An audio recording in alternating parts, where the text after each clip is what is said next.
Ang mga buwaya ay malalakas na apex predator pero hindi ibig sabihin nun ay palagi silang nananalo. May mga hayop na kayang makipagsabayan sa kanila at minsan ay talo pa sila. Minsan, masama lang ang araw nila at hindi ayon sa plano ang mga nangyayari. Kaya naman narito ang mga buwaya na nagkamali sa piniling kalaban.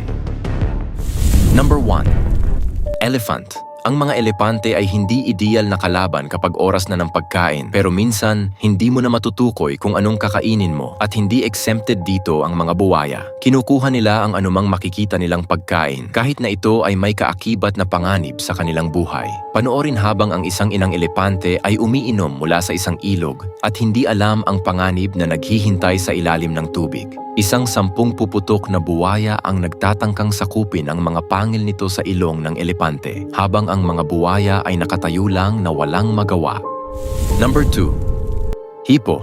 Ang mga laban sa pagitan ng mga hipo at buwaya ay talagang epic. Bagamat may lakas ang buwaya, ang pag-atake sa isang hipo ay isang malaking hamon. Karaniwan, ang mga hipo ang nagtataboy sa mga buwaya tulad ng makikita sa video na ito. Hindi gustong makipaglaban ng mga buwaya sa mga hipo. Tanging isang malaking grupo ng mga buwaya na naaakit sa laman ang kayang magtaboy sa isang grupo ng mga hipo. Pero kahit marami ang buwaya sa isang lugar kasama ang mga hipo, iiwasan pa rin nila ang mga ito dahil ang mga buwaya ay mga nag-iisang predator at ayaw nilang maghamon ng hipo mag-isa. Makikita mo ito sa isang clip kung saan ang isang batang hipo ay naglalaro sa buntot ng buwaya at ang reptilya ay naiirita pero hindi nito tinangkang atakihin ang hipo at hindi pa ito isang adult. Pinapatunayan nito na ang mga hipo ay hindi ang paboritong prey ng mga buwaya at maliit na bagay na lang kung sasabihin na hindi sila ang target na hayop ng mga buwaya.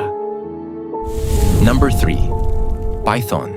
Ang mga alligator ay iniligtas mula sa mga python sa loob ng wala pang 1 taon dahil ang mga Burmese pythons ay kinakain na ang lahat ng mga maliliit na mammal sa paligid. Ipinapakita nito na ang mga alligator ay mabilis nang nagiging pangunahing pagkain ng mga pythons. Sa susunod na labanan, maghaharap ang isang python at isang alligator sa tubig. Pero mukhang isang water ballet lang ito, habang ang dalawang hayop ay lumulubog sa ilalim ng tubig ng sandali.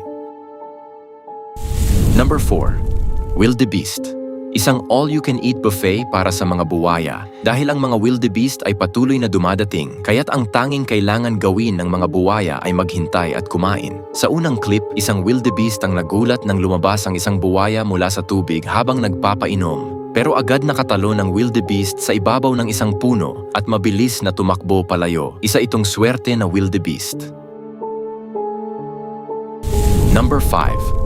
Reptile versus reptile. Dahil sa laki at tibay ng mga buwaya, mahirap silang talunin at ang isang labanan ay maaaring magdulot ng malalim na sugat. Panoorin sa unang clip kung gaano kasidhi ang laban sa pagitan ng dalawang alligator. Wala silang patumangging puwersa at ang mga pampang ng ilog ay puno ng iba't ibang basura, pati na rin ng mga patay na hayop. Dahil nagbabago ang level ng tubig sa pag-ulan, ang mga alagang hayop pati na ang mga wild na hayop tulad ng isang malaking ligaw na baboy ay pwedeng mapunta rito at ang sinumang unang makakakita ng patay na hayop ay siyang unang makikinabang.